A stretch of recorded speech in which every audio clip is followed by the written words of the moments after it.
It's a road we love, hate, and love to hate. The Atchafalaya Basin Bridge is one of man's greatest accomplishments. It's time for a Dave trip.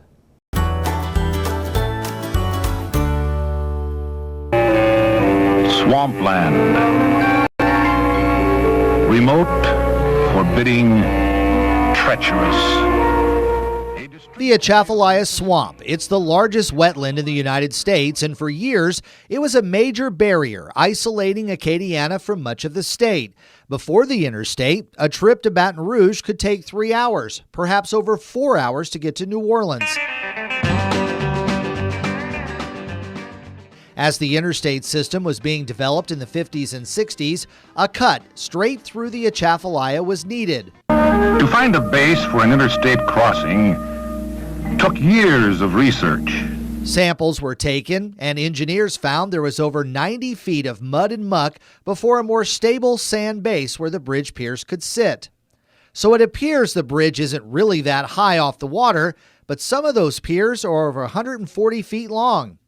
After clearing a 300-foot wide path and digging a canal, prefabricated parts of the bridge were shipped 4 days from Lake Pontchartrain through New Orleans to the Mississippi River, the Intracoastal Waterway, and eventually the Atchafalaya River.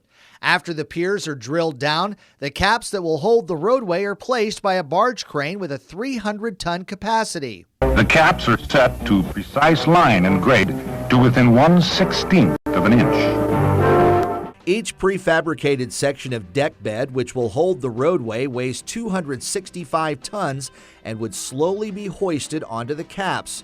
They're connected with reinforced steel and concrete. About 350 feet of roadway was completed per day, and it was opened to the public in 1973, dropping the drive to Baton Rouge to about an hour and New Orleans to about 2. Today, the bridge carries over 30,000 vehicles. The amount of products and materials moving east and west along I-10 is staggering. It also connects several ports along the Gulf Coast. As efficient as the Basin Bridge is, it also has its bad days. Since 2014, well over 1,000 crashes have happened, stranding drivers. And weather doesn't make it easy either. The ice storm a few years ago closed the bridge for days. But it's still a modern marvel. At just over 18 miles, it's the third longest bridge in the USA.